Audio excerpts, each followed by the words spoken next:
भूकंप में भूकंप के मापन की विधियां देख रहे थे। दो विधियां बताए थे, एक रिचर और रिएक्टर स्केल, है ना, जिसके द्वारा क्या मापा जाता है भूकंप का परिमाण, और एक था मर्केली स्केल जिसके द्वारा क्या मापी जाती है भूकंप की तीव्रता। तो चलिए, तो भूकंप का परिमाण देखे थे रिचर और रिएक्टर स्केल के द्वारा मापना। तो कैसे माप रहे थे?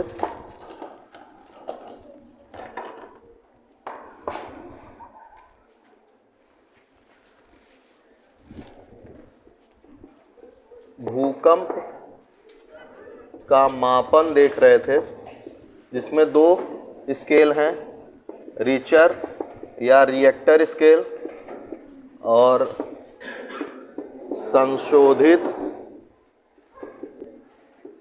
संशोधित मर्केली स्केल।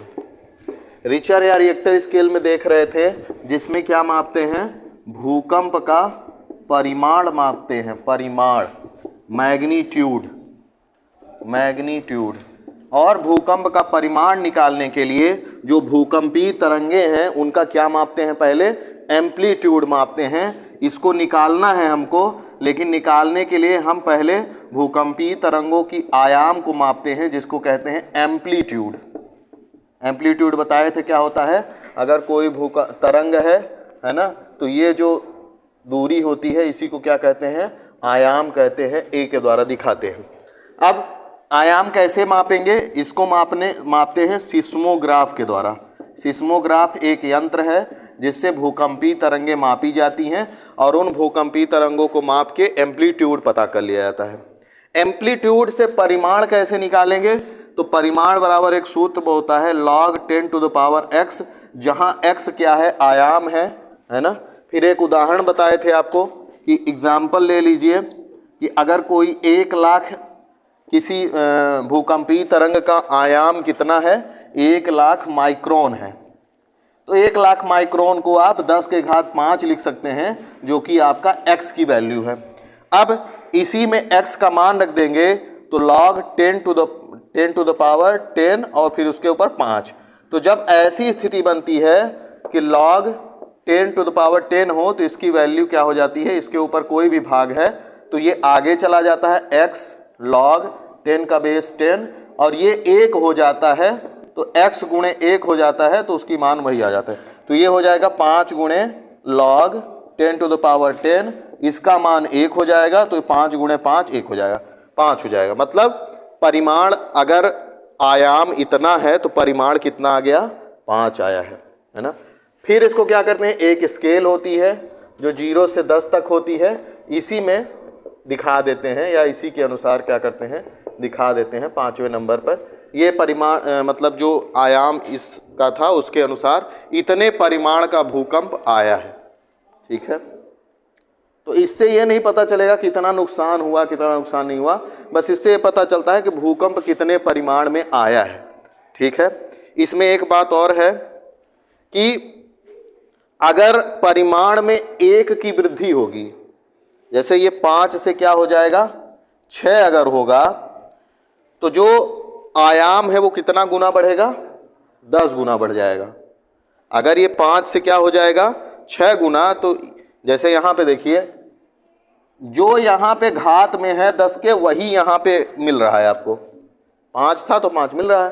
तो अगर परिमाण में 1 वृद्धि हो रही है, मान लीजिए भूकंप आया दूसरा जिसमें कितनी वृद्धि हुई, 1 की वृद्धि हो गई, 6 हो गया, तो मतलब वो जो तरंग थी उसके आयाम में कितनी वृद्धि हुई, 10 गुनी वृद्धि हुई, है ना, ठीक है।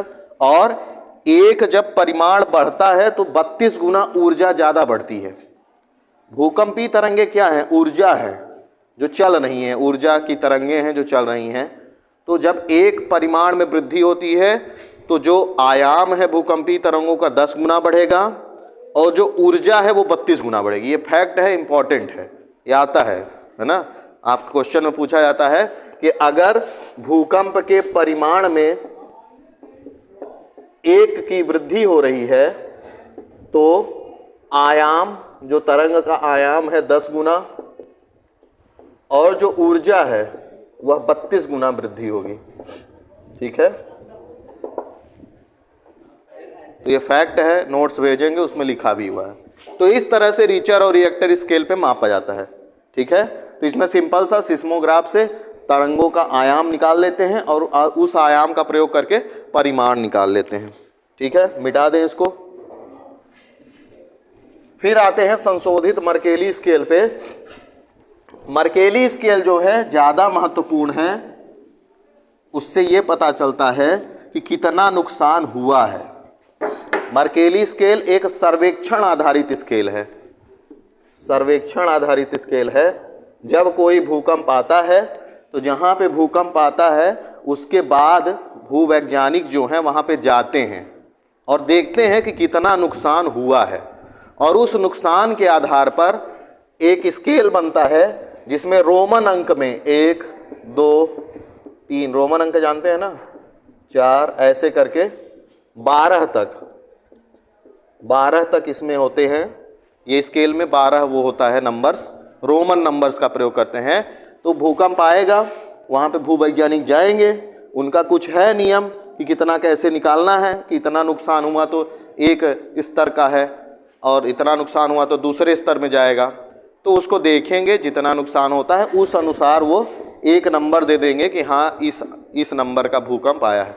इसमें क्या मापते हैं, वहाँ परिमाण माप रहे थे, यहाँ तीव्रता मापते हैं, इंटेंसिटी। तीव्रता मतलब कि कितना तेज भूकंप था, उसके कारण कितना नुकसान हुआ है।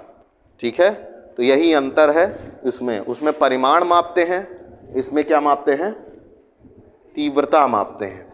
उसमें यह क्या है, ऑब्जेक्टिव, यह वस्तुनिष्ठ है। यह मेथड क्या है, वस्तुनिष्ठ है। ये वाला रिएक्टर वाला कैसा है, ऑब्जेक्टिव, जिसको कहते हैं वस्तुनिष्ठ। इसका मतलब क्या होता है, और एक शब्द होता है सब्जेक्टिव,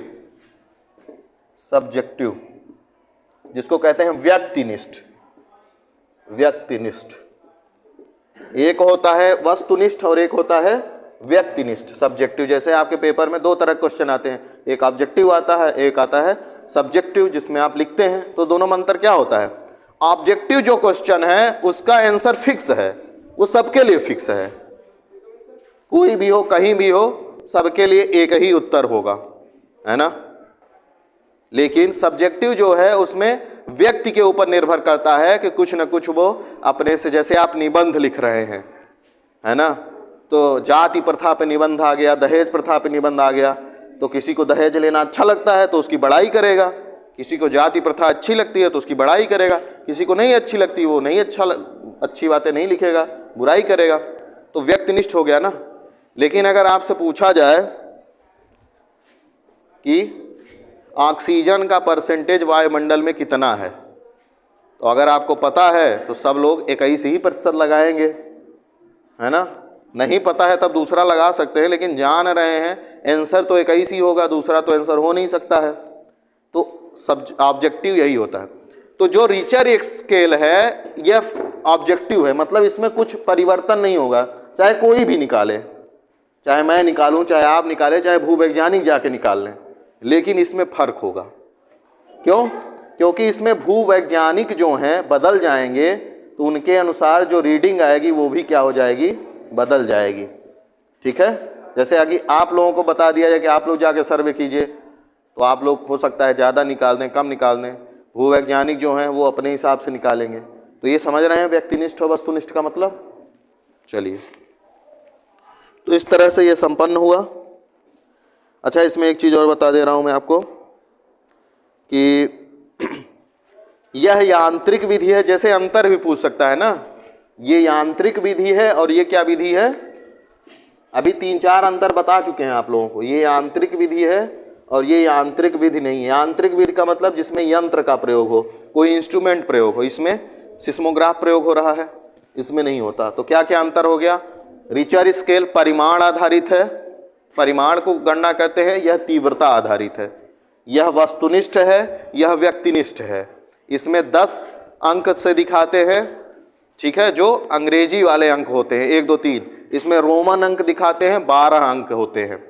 फिर यह यांत्रिक विधि है, यह यांत्रिक विधि नहीं है। ठीक है, बात समझ में आ रही है। ठीक।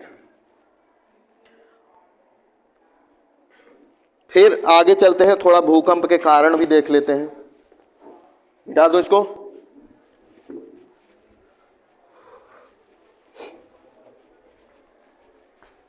भूकंप के कारण कल बताए थे, थोड़ा प्राकृतिक भी होते हैं और कैसे होते हैं, मानवीय भी कारण होते हैं।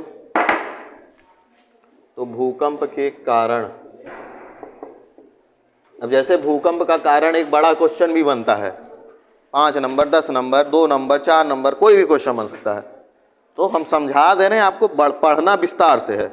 बुक खरीद लीजिए, नहीं खरीदे हैं अभी तक, या जहाँ से भी आपका पढ़ने का मन हो, लाइब्रेरी से, जैसे भी, तो पढ़िए। हम समझा रहे हैं जो चीज़ें, केवल उतने में सीमित मत रहिए, अपने से भी थोड़ा एफर्ट डालिए।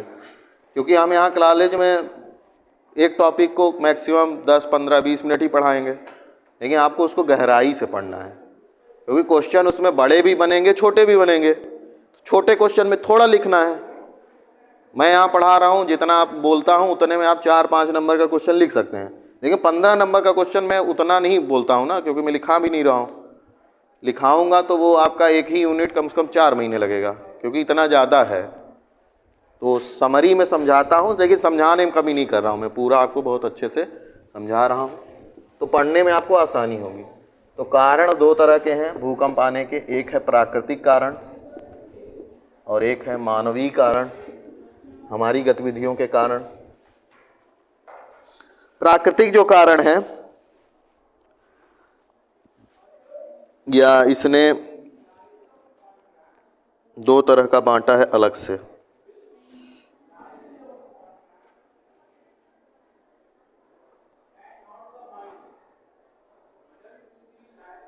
ठीक है, ऐसे ही बांट के देख लेते हैं। तो जैसे इसमें है भूस्खलन, प्राकृतिक कारण, भूस्खलन, हिमस्खलन। भूस्खलन क्या है? कोई पर्वतीय भाग है, बारिश हो रही है ना, यहाँ की मिट्टी क्या हुई, गीली हुई, और ये क्या हुई, नीचे की ओर धंस गई। और ये बहुत ही खतरनाक होता है पहाड़ी क्षेत्रों में, कई कई गांव धंस जाते हैं इसमें, है ना। इतना पहाड़ का मटेरियल जब पानी के साथ बहता है, तो जब वो तेज़ी से बहता है तो बहुत तेज़ी से और बहता जाता है, तो उसमें बहुत सारा मटेरियल मिलता जाता है, तो कई कई गांव इससे प्रभावित होते हैं, भूस्खलन। ऐसे ही हिमस्खलन है कि बर्फ़ की जब सिल्लियाँ बड़ी बड़ी क्या होती हैं, हिमालय या जो भी बर्फीले क्षेत्र पहाड़ हैं वहाँ से टूट के गिर जाती हैं, उसको हिमस्खलन कहते हैं। अगला है उल्का पिंड का टकराना। उल्का पिंड हम आपको बताए हैं क्या होता है ना। उल्का पिंड मतलब जो पिंड सूर्य के चारों ओर चक्कर लगा रहा था, लेकिन वह अपने मार्ग से भटक गया और पृथ्वी के वायुमंडल में प्रवेश कर जाता है। ज़्यादातर तो जल जाते हैं, लेकिन कुछ क्या है, टकरा जाते हैं, तो उसके कारण भी क्या होता है, भूकंप उत्पन्न होता है। जैसे लोनार लेक जो है, कहाँ की, महाराष्ट्र की, वह उल्का पिंड के टकराने से ही बनी है। लोनार लेक, लोनार झील, है ना, तो वो महाराष्ट्र में है। फिर अगला है इसमें प्लेट विवर्तनिकी। अभी हम प्लेट विवर्तनिकी पढ़े ही हैं। जब प्लेटें टकराती हैं, प्लेटें अलग होती हैं या प्लेटें संरक्षी गति करती हैं, तीनों गति में भूकंप आता है। चाहे अभिसारी गति हो, चाहे अपसारी गति हो, चाहे संरक्षी गति हो, वहाँ पे भूकंप आएगा। तो प्लेट विवर्तनिकी, इसको तैयार कर लीजिएगा, विवर्तनिकी, इससे आएगा ही 15 नंबर का क्वेश्चन, ओपन क्वेश्चन है, वो आएगा ही, पिछली बार भी आया था। फिर ज्वालामुखी विस्फोट, है ना, ये बोलने वाली बात नहीं है कि क्यों आएगा ज्वालामुखी से। ज्वालामुखी विस्फोट से भ्रंशन, जो भ्रंशन एक घटना होती है जिसमें क्या होता है, कल थोड़ा सा बताए भी थे। भ्रंशन में क्या होता है कि अगर चट्टान है ना, चट्टानें हैं बड़ी बड़ी, उनमें तनाव उत्पन्न होता है, तो उनमें क्या होता है, दरारें बन जाती हैं, है ना, उसको कहते हैं भ्रंश। भ्रंश, तो ये घटना भी होती है, तो भूकंपीय क्रियाएं होती हैं, है ना। जैसे गुजरात में जब भूकंप आया था, तो उसको कहते हैं कि वो भ्रंश के कारण आया था, वहाँ कुछ ऐसा नहीं हुआ था। भ्रंश क्या होता है कि बहुत सारे, मतलब जो एक बहुत बड़ी प्लेट है, वो कुछ छोटे छोटे, जैसे कल बताए थे ना कि एक रोटी है, उसको आप फुला रहे हैं तो एक जगह से वो हो जाता है, तो वैसे ही स्थिति है, तो उसके कारण भी थोड़ा बहुत भूकंप का आता है। तो ये हो गया प्राकृतिक में। मानवीय कारक क्या है? हम लोग विस्फोट करते हैं खनन कार्य के लिए, हम लोग क्या करते हैं, जलाशय बनाते हैं, बड़े बड़े डैम बनाते हैं। तो जब डैम बनता है तो उसके कारण जो है गुरुत्व क्षेत्र जो है ज़्यादा बढ़ जाता है ना, क्योंकि पानी एक ही जगह बहुत सारा इकट्ठा हो गया है, तो उससे क्या पड़ता है, दबाव पड़ता है पृथ्वी पर, तो उसके कारण वहाँ पे अस्थिरता उत्पन्न होती है, कभी कभी भूकंप भी आता है। तो डैम को भी भूकंप, बड़े बड़े डैमों को भूकंप का एक कारण माना गया है। ठीक है।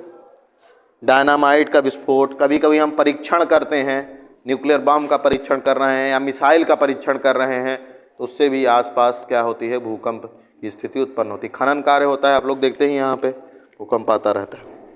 तो ये है। फिर भूकंप का क्षेत्र देखते हैं विश्व पे क्या है, विश्व में भूकंप का क्षेत्र क्या क्या है। जैसे अभी ज्वालामुखी का देखे थे, विश्व का मैप बनाए थे, दिखा। जब आपसे पूछा जाएगा कि ज्वालामुखी का विश्व में वितरण बताएं, तो विश्व का मैप बनाना है और वैसे ही पेटियां दिखा देनी है और नाम लिख देना है, सिंपल सा है। अगर किताब में जाएंगे चित्र तो बड़ा कठिन टाइप का है, लेकिन आप ऐसे ही भूकंप को दिखाना है। तो सब लोग विश्व का मैप बनाइए जल्दी से, 10 सेकंड में। 10 सेकंड से ज़्यादा नहीं लगना चाहिए, क्योंकि आपके पास समय उतना नहीं रहता है पेपर में। बनाओ जल्दी से। कोई बोर्ड में आके बनाना चाहेगा विश्व का मैप?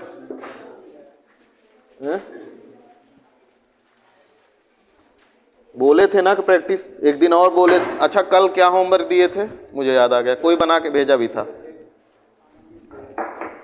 मैं ये बोला था क्या कि आपको ज्वालामुखी दिखाना है। कितने लोग दिखाए हैं विश्व के मैप पे ज्वालामुखी?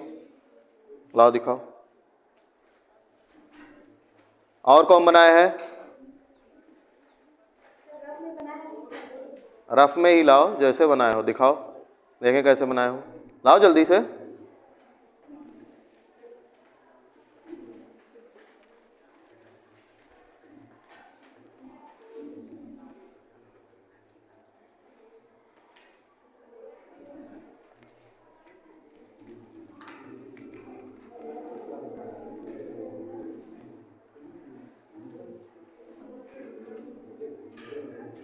ठीक है, बस थोड़ा मैप और अच्छा बनाओ, है ना। तुम्हारा दक्षिण अमेरिका ठीक नहीं है, अफ्रीका ठीक नहीं है, बाकी ठीक है। बार बार प्रैक्टिस करो, बनने लगेगा। और कौन बनाया है? लाओ जी, रफ में बनाई हो ना। हाँ, आप सब भूल जाए। और कोई नहीं बनाया? किसी को नहीं याद था? सब आएगा। मान लीजिए पूछ लिया कि ज्वालामुखी का वितरण दिखाइए, नहीं दिखा पाएंगे, नहीं पाएंगे नंबर, फिर मुझे मत कहिएगा कि मैंने बताया नहीं था, मैं बताया हूँ। चलिए विश्व का मैप बना लेते हैं। पहले देखिए मैं कैसे बनाता हूँ, वैसे ही बनाया कीजिए तो बनने लगेगा। ये हो गया चोंच, फिर यहाँ से थोड़ा सा कर्व ले जाना है और ये बन गया दक्षिण अफ्रीका, दक्षिण अमेरिका है ना।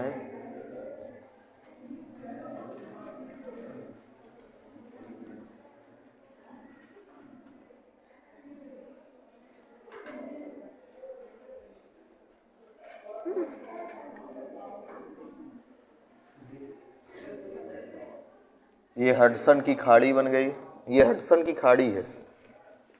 ठीक, ये हो गया उत्तरी अमेरिका, नॉर्थ अमेरिका, ये हो गया साउथ अमेरिका।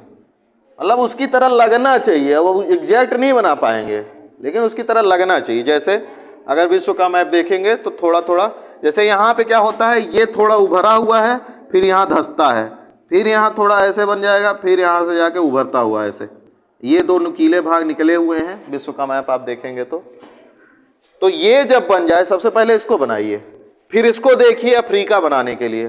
पहले इधर देख लीजिए सब लोग, नहीं फिर गलत गलत बनाते रहते हैं।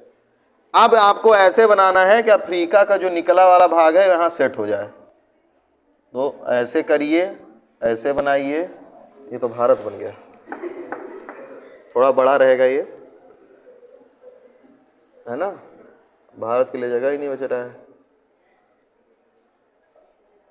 और ये हो गया सऊदी अरब आदि। फिर यहाँ भारत को दिखाना है फिर भारत को दिखाने के बाद काम खत्म हो गया, फिर छोटा छोटा ऐसे बना दीजिए, ये अपना समझते रहेंगे क्या है। फिर यहाँ जाइए डायरेक्ट, फिर यहाँ कुछ ऐसे बना के ऐसे बना दीजिए, है ना। और यहाँ पे ऑस्ट्रेलिया बना दीजिए, यहाँ भारत तो श्रीलंका दिखा दीजिए, यहाँ मेडागास्कर दिखा दीजिए। ये और अच्छा बन जाता अगर मैं इधर से बनाता, पर ठीक है। यहाँ पे अफ्रीका है, ये है यूरोप, ये है एशिया, ये है इंडिया, ये है ऑस्ट्रेलिया, यहाँ पे ग्रीनलैंड है, और यहाँ पे अंटार्कटिका। महासागर अटलांटिक महासागर, प्रशांत महासागर, हिंद महासागर, और इधर भी क्या है प्रशांत महासागर। इसमें भूकंप की पेटियां बता देते हैं। तो जो ज्वालामुखी के क्षेत्र थे वही भूकंप के क्षेत्र हैं। जहाँ जहाँ ज्वालामुखी आ रही थी, जहाँ जगह 4 पेटियां दिखाए थे ज्वालामुखी की, वहाँ वहाँ भूकंप भी आया। क्यों? क्योंकि ज्वालामुखी जब आएगी सतह को तोड़ेगी, तो जब सतह को तोड़ेगी तो ऑलरेडी क्या हो जाएगा, भूकंप आ जाएगा। तो दिखा देते हैं, इसमें 4 क्षेत्र हैं भूकंप के।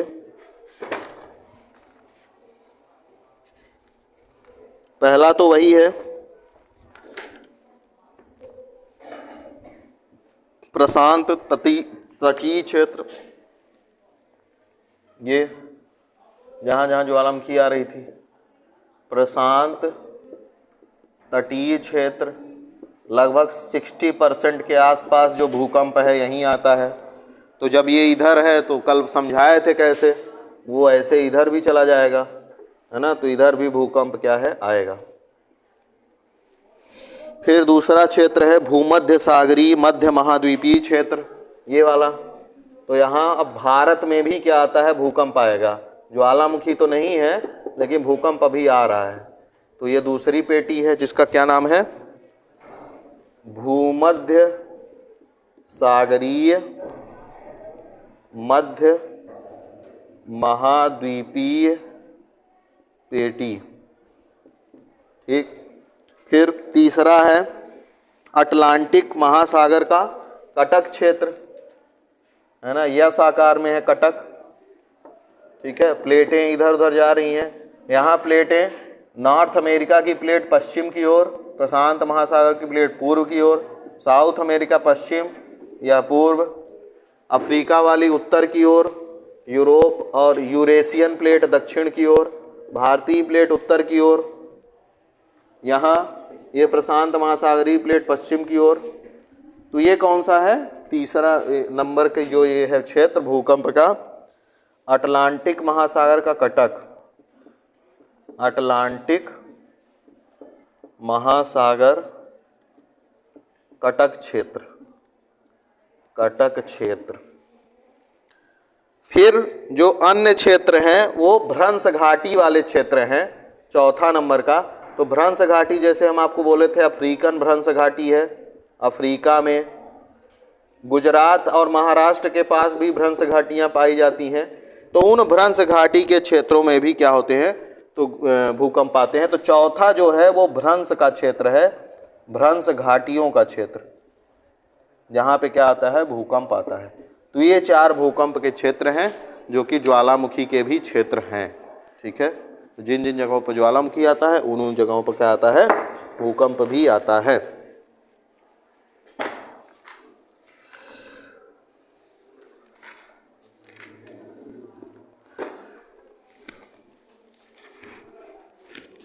तो दूसरे यूनिट में हम लोगों ने ओरिजिन ऑफ कॉन्टिनेंट्स देख लिया है, earthquake, volcano, concept of plate tectonic देख लिया है।